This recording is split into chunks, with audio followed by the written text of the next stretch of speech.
అదే RTV app వార్తల్ని క్షణాల్లో చదివే అవకాశం ఉంటుంది. ఒక న్యూస్ పేపర్, ఒక టెలివిజన్ ఛానల్ మీ చేతుల్లో ఎప్పుడూ ఉంటాయి. పునాదులు వేసినప్పటి నుంచి, పిల్లలు వేసినప్పటి నుంచి కంప్లైంట్ జేసీ గారికి ఇచ్చాము, కలెక్టర్ గారికి ఇచ్చాము, పలుమార్లు ఎండోమెంట్ కమిషనర్ గారు విజయవాడలో వచ్చాము. ముఖ్యమంత్రి గారి సూచన మేరకు ఆ టీడీపీ కార్యాలయం మంగళగిరిలో మేము మన జిల్లా మంత్రి మండిపల్లి రామప్రసాద్ రెడ్డి గారి చేతికే ఫిర్యాదు చేశాము. పీజీఆర్ఎస్లో ఎన్నిసార్లు ఇస్తున్నాము. నిన్న కూడా 4 రోజుల క్రితం సోమవారం కూడా ఇచ్చాము. ఈ ఏసీ గారు ప్లస్ ఆ ఈఓ గారు లంచాలు తింటూ ఆ కలెక్టర్ గారు డైరెక్ట్గా పగలగొట్టమని చెప్పి డెమాలిష్ చేయమన్నారు. మీ ఆస్తులు ఎవరయ్యా, మీరు కాపాడుకోవాలి, బయట వాళ్ళు కాపాడతారని చెప్పినా కానీ కలెక్టర్ మాట్లాడు కూడా పెద్ద చెవిని పెట్టుకుని నోటీసులు సర్వ్ అయిపోయినాయి. వాళ్ళకి సమాధానాలు ఇచ్చినారు. పగలగొట్టకుండా కాలయాపన చేస్తా డబ్బులు డిమాండ్ చేసుకుంటూ టైం పాస్ చేస్తున్నారు. ఎందుకంటే ఇది నేను టీడీపీ కార్యకర్తనే, ఎందుకంటే బయట ఏదో వైసీపీ సంబంధం లేదు.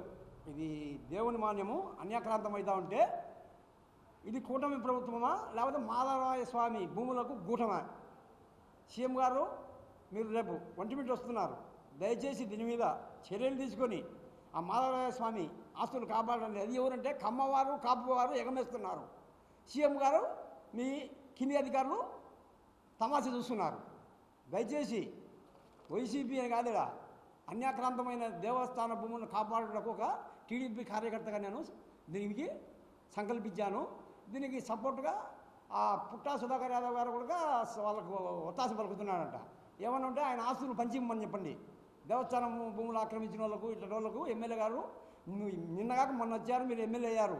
మేము పార్టీ పుట్టినప్పటి నుంచి కార్యకర్తలం, జెండాలు మోసి ఎన్నో గండాలు అనుభవించినాం, ఎన్నో ఇబ్బందులు పడుతున్నాం. దేవుని వాడిని ఆక్రమించినట్ట మీరు ఎందుకు చర్యలు తీసుకోరండి?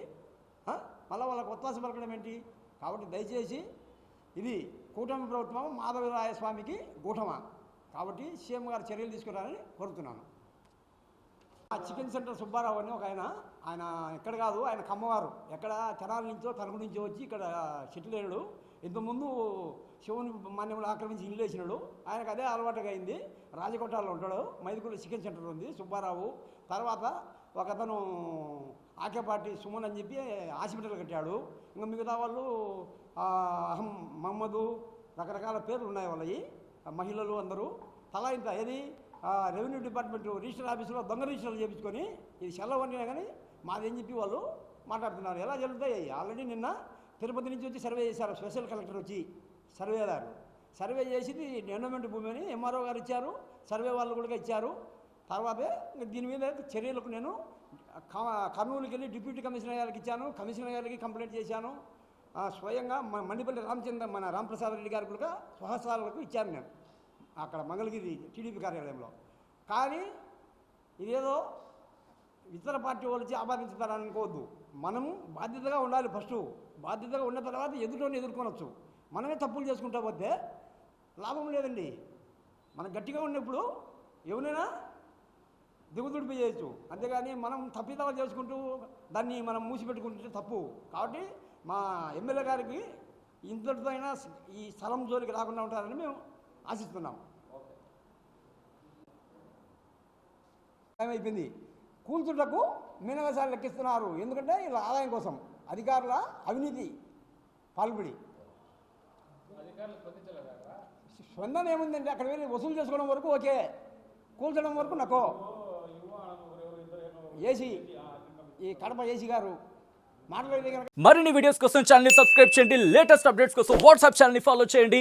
అండ్ లింక్ డిస్క్రిప్షన్ లో ఉంది.